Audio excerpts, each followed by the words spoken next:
Assalamualaikum warahmatullahi wabarakatuh. Perkenalkan, nama saya Andi Sulaiman dengan NIM G41230353, Program Studi Manajemen Informasi Kesehatan, jurusan Kesehatan. Pada video kali ini, saya akan mempresentasikan terkait sistem dan kebijakan nasional penanggulangan bencana di Indonesia.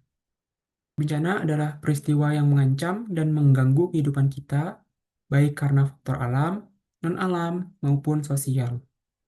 Dampaknya sangat masif, mulai dari korban jiwa, kerusakan lingkungan, hingga trauma psikologis.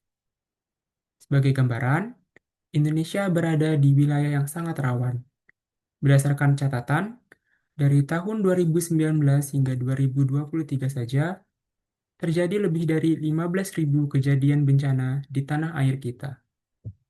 Oleh karena itu, pemerintah memiliki tanggung jawab mutlak untuk melindungi warga negaranya dari dampak bencana. Sistem yang kita miliki sekarang tidak ada begitu saja. Kebijakan terus berinovasi dan berevolusi. Jika kita melihat ke belakang, pada masa awal kemerdekaan pada tahun 1945 sampai 1966, fokus kita adalah pada korban perang melalui BPKKP. Kemudian di tahun 1966, paradigma bergeser untuk mulai fokus pada bencana alam. Seiring dengan tingginya frekuensi bencana, pemerintah kemudian membentuk Badan Koordinasi Nasional atau Bakornas yang terus disempurnakan hingga awal tahun 2000-an untuk menangani bencana sekaligus pengungsi. Gempa dan tsunami di Aceh dan Nias menjadi titik balik terbesar bagi sejarah kebencanaan kita. Tragedi katastrofik ini menyadarkan kita bahwa sistem yang ada masih belum cukup. Saat itu, 34 negara sahabat turun tangan membantu.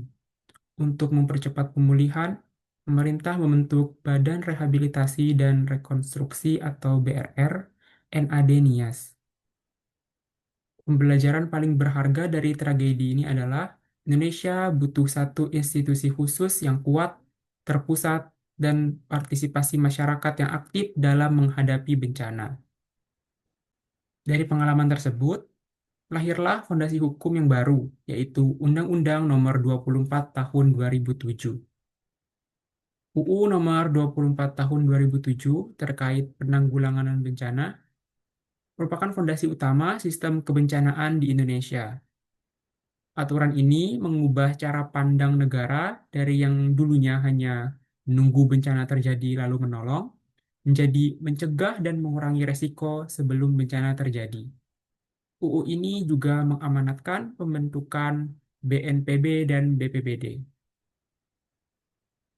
Lalu ada PP nomor 21 tahun 2008 tentang penyelenggaraan penanggulangan bencana, merupakan buku petunjuk atau teknis terkait operasional di lapangan, di mana aturan ini merinci apa saja yang harus dilakukan pada tahap prabencana, saat tanggap darurat, hingga pemulihan pasca bencana. Lalu ada PP nomor 22 tahun 2008 tentang pendanaan dan pengelolaan bantuan, merupakan aturan urusan uang dan logistik. PP ini memastikan adanya dana siap pakai dari APBN atau APBD yang bisa dicairkan dengan sangat cepat saat kondisi darurat, sekaligus mengatur cara laporannya agar tidak dikorupsi. Lalu ada Perpres nomor 1 tahun 2019 tentang kelembagaan BNPB, adalah struktur organisasi BNPB. Perpres nomor 1 tahun 2019 memperkuat kewenangan Kepala BNPB agar bisa memimpin Komando Penanganan Bencana dengan lebih tegas, cepat, dan bertanggung jawab langsung kepada Presiden.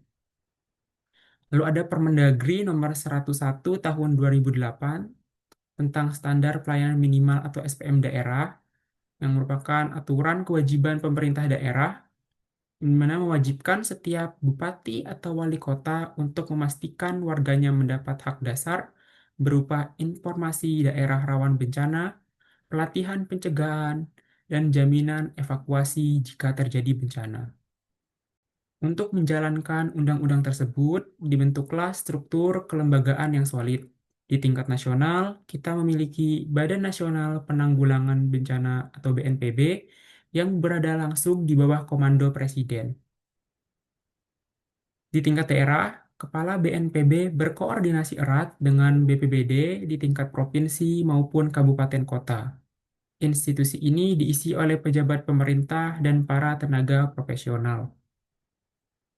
Untuk mewujudkan kebijakan mitigasi pada fase prabencana, BNPB dan BPBD tidak bekerja sendiri, di mana mereka langsung turun memperkuat akar rumput melalui berbagai program mitigasi berbasis komunitas. Ada beberapa program unggulan yang sangat penting untuk kita ketahui. Yang pertama ada program Destana atau Desa dan Kelurahan Tangguh Bencana. Ada Kencana, merupakan singkatan dari Kecamatan Tangguh Bencana.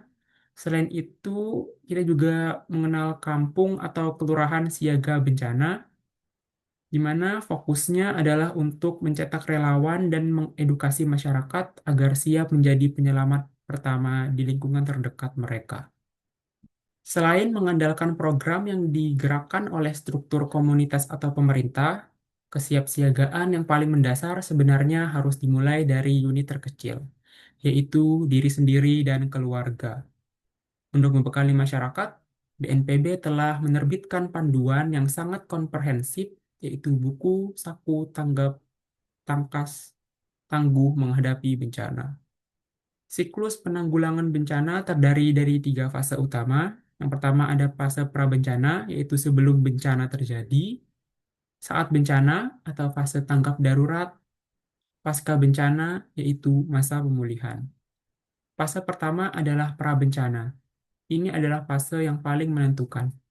Fokus pemerintah di sini adalah edukasi dan pencegahan, mulai dari memetakan ancaman, mengedukasi masyarakat agar sadar bencana, menata ruang yang aman, hingga memasang sistem peringatan dini.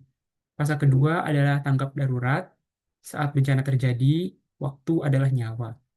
Komando langsung dipegang melalui sistem Komando Penanganan Darurat atau SKPDB, di mana pada fase ini pemerintah fokus pada evakuasi, pencarian korban, penyelamatan, dan pemenuhan kebutuhan dasar seperti air bersih, makanan, dan layanan medis. Fase pasca bencana adalah fase membangun kembali menjadi lebih baik dan lebih kuat, di mana ada 2 langkah utama, yaitu rehabilitasi untuk memulihkan fungsi layanan umum dan psikologi masyarakat, serta rekonstruksi untuk membangun kembali infrastruktur fisik dengan standar bangunan yang lebih tahan bencana. Sistem penanggulangan bencana di Indonesia telah bertransformasi menjadi jauh lebih tangguh dan terencana. Namun, secanggih apapun sistem pemerintahan, kolaborasi dengan masyarakat dan berbagai pihak tetaplah kunci utamanya. Edukasi dan kesiapsiagaan kita di tingkat tapak adalah garis pertahanan pertama. Sekian video presentasi saya. Terima kasih. Wassalamualaikum warahmatullahi wabarakatuh.